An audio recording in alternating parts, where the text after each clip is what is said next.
ನಾವು ಅಂಗಡಿಯಿಂದ ತೆಂಗಿನಕಾಯಿ ಎಲ್ಲ ತಂದಾಗ ತೆಂಗಿನಕಾಯಿಯ ತೊಟ್ಟಲ್ಲಿ ಇದೇ ರೀತಿ ನಾರಿರುತ್ತೆ ನೋಡಿ. ಸಾಮಾನ್ಯ ನಾವು ಇದನ್ನು ತೆಗೆದು ಬಿಸಾಕ್ತೀವಿ. ಇನ್ನು ಮುಂದೆ ಇದನ್ನು ಬಿಸಾಡಬೇಡಿ. ಇದರಿಂದ ಒಳ್ಳೆಯ ಒಂದು ಐಡಿಯಾ ತೋರಿಸ್ತೀನಿ ನೋಡಿ. ಈಗ ಮನೆಯಲ್ಲೇ ತೆಂಗಿನಕಾಯಿ ಇದ್ದವರಿಗೆಲ್ಲ ತುಂಬ ಈಸಿ. ಈಗ ಅಂಗಡಿಯಿಂದ ಎಲ್ಲ ತರುವವರಿಗೆ ಸಹ ಇದನ್ನು ಮಾಡ್ಬೋದು. ಸ್ವಲ್ಪ ಇದೇ ರೀತಿ ತೆಂಗಿನಕಾಯಿ ನಾರನ್ನು ತೆಗೆದು ಕೈಯಲ್ಲೇ ಅದನ್ನು ಹೀಗೆ ಮಾಡಿದರೆ ಆ ಧೂಳೆಲ್ಲ ಹೋಗುತ್ತೆ ನೋಡಿ. ಈ ಧೂಳನ್ನು ನಮ್ಮ ಮನೆಯಲ್ಲಿ ಏನಾದರೂ ಗಿಡ ಎಲ್ಲ ಇದ್ದರೆ ಗಿಡಕ್ಕೆ ಹಾಕ್ಬೋದು. ಕೈಯಲ್ಲೇ ಮಾಡಲಿಕ್ಕೆ ನಿಮ್ಗೆ ಕಷ್ಟ ಆಯಿತು ಅಂತಂದರೆ ಒಂದು ಬಾಚಣಿಗೆ ತೆಗೆದು ಇದೇ ರೀತಿ ಇದನ್ನು ಮಾಡಿದರೆ ಆ ಧೂಳೆಲ್ಲ ಕ್ಲೀನ್ ಆಗುತ್ತೆ. ಮುಂಚೆ ಎಲ್ಲ ನಾವೆಲ್ಲ ಸಣ್ಣ ಇದ್ದಾಗ ನಮ್ಮ ಮನೆಯಲ್ಲಿ ನಮ್ಮ ಅಮ್ಮ ಎಲ್ಲ ಇದನ್ನೇ ಯೂಸ್ ಮಾಡ್ತಾ ಇದ್ದಿದ್ದು. ಇವಾಗೆಲ್ಲ ಯಾರು ಸಹ ಯೂಸ್ ಮಾಡೋದಿಲ್ಲ. ಇದನ್ನು ಮಾಡಿ ನೋಡಿ, ತುಂಬ ಒಳ್ಳೆಯದಿದು. ಹೀಗೆ ಇದನ್ನು ಕ್ಲೀನ್ ಮಾಡಿ ಆದ ಮೇಲೆ ಸೈಡ್ಗೆ ಇಟ್ಕೊಳ್ಳೋಣ. ಇನ್ನು ನಮಗೆ ಬೇಕಾದ್ದು ಒಂದು ಕಾಟನ್ ಬಟ್ಟೆ. ಇದರ ಸೈಡ್ ಎಲ್ಲ ಬೇಕಂದರೆ ನಾವು ಇದೇ ರೀತಿ ಕಟ್ ಮಾಡಿಕೊಂಡು ಇದನ್ನು ನೀಟಾಗಿ ಇದೇ ರೀತಿ ಒಂದೇ ರೀತಿ ಮಾಡಿಕೊಂಡು ಇನ್ನೊಂದು ಕಾಟನ್ ಬಟ್ಟೆ ತಗೊಳ್ಳೋಣ.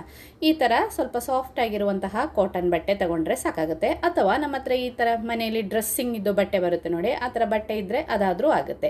ಇದೇ ರೀತಿ ಫೋಲ್ಡ್ ಮಾಡಿ ಇಟ್ಕೊಂಡು ನಾವು ರೆಡಿ ಮಾಡಿ ಇಟ್ಟಿರುವಂತಹ ತೆಂಗಿನ ನಾರಿದೆಯಲ್ಲ ಅದನ್ನು ಈ ಬಟ್ಟೆ ಒಳಗಡೆ ಇಟ್ಟು, ಇನ್ನು ನಮಗೆ ಬೇಕಾದ ಒಂದು ಸ್ವಲ್ಪ ಸ್ಟ್ರಾಂಗ್ ಆಗಿರುವಂತಹ ಒಂದು ಕಡ್ಡಿ.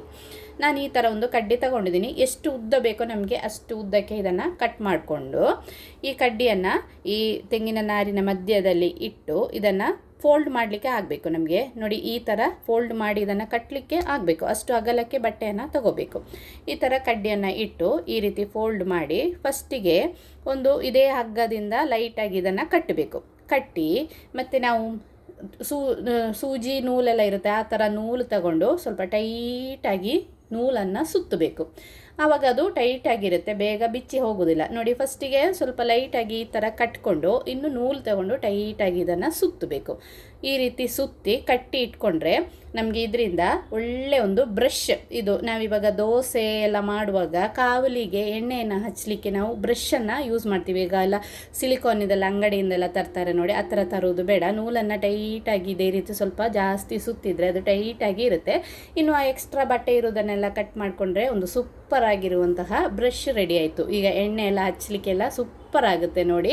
ಮುಂಚೆ ಎಲ್ಲ ಇದೇ ರೀತಿ ಯೂಸ್ ಮಾಡ್ತಾ ಇದ್ದಿದ್ದು, ಇವಾಗೆಲ್ಲ ಯಾರು ಸಹ ಯೂಸ್ ಮಾಡೋದಿಲ್ಲ. ಇದನ್ನು ಟ್ರೈ ಮಾಡಿ ನೋಡಿ. ನಾವು ಬಿಸಾಡುವಂತಹ ತೆಂಗಿನ ನಾರಿಂದ ನಮಗೆ ಈಸಿಯಾಗಿ ನಮ್ಮ ಮನೆಯಲ್ಲೇ ಇದೇ ರೀತಿಯೊಂದು ಎಣ್ಣೆ ಹಚ್ಚಲಿಕ್ಕೆ ಬೇಕಾಗುವಂತಹ ಬ್ರಷನ್ನು ರೆಡಿ ಮಾಡ್ಬೋದು. ಡೈಲಿ ದೋಸೆ ಎಲ್ಲ ಮಾಡುವವರಿಗೆ ಇದು ತುಂಬ ಹೆಲ್ಪ್ ಆಗುತ್ತೆ. ಟ್ರೈ ಮಾಡಿ ನೋಡಿ. ಇಷ್ಟ ಆದರೆ ಲೈಕ್ ಮಾಡಿ, ಶೇರ್ ಮಾಡಿ, ಕಮೆಂಟ್